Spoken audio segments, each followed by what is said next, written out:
Айша анамыздың сөзі бар ғой, радиаллаху анха. Құлшылықтың абзалы қарапайымдылық. Осыны кейбір адамдар естіткеннен кейін айтады, сонда не намаз оқудан қарапайымдылық артып тұра ма не? Сонда қарапайым болсаң, намаз оқымай қойсаң бола ма не?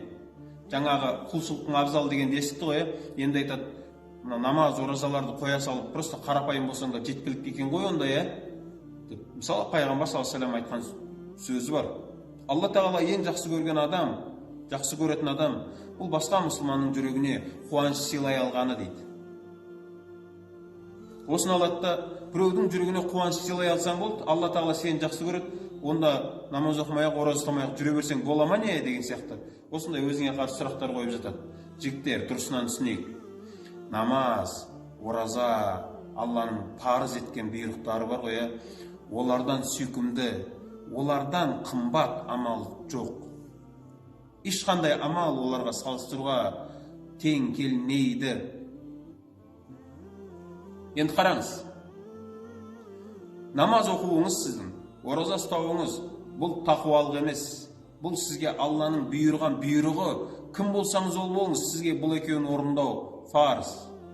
Ал қарапайымдылықты ұстану, міне осыған тақуалық керек болады. Өйткені жаңағы ана екеуі Алла сізге бұйырған нәрсе, қаласаңыз да қаламасаңыз да оны істеуіңіз керек еді. Ал қарапайымдылық деген нәрсе Алла сізге фарыз еткен нәрсе емес. Бұл енді қосымша амалдар. Біреуге қуаныш сыйлай алу деген нәрсе бар ғой. Бұл енді жаңа не дейді? Бұлай түсіндірейікші. Сізге бастығыңыз мына бөлмені сыпыр десе, сіз бұны сыпырасыз. Ол сіздің тақуалығыңыздан емес, бастығыңыз бұйырған үшін. Ал ана екінші бөлменше қосып сыпыра салушы, ол сіздің тақуалығыңызға байланысты. Тақуалығыңыз болса, ана қосып сыпыра саласыз. Ал тақуалық жоқ болса, маған бұйырған жер осы жер ғой деп қоя саласың да. Мен Алла тағаланы мысал келтіріп жатқан жоқпын. Мен мына құлшылықтарды Алла мысалға, ешқандай мысалға келтіруге бізге ақылымыз жетпейді оны.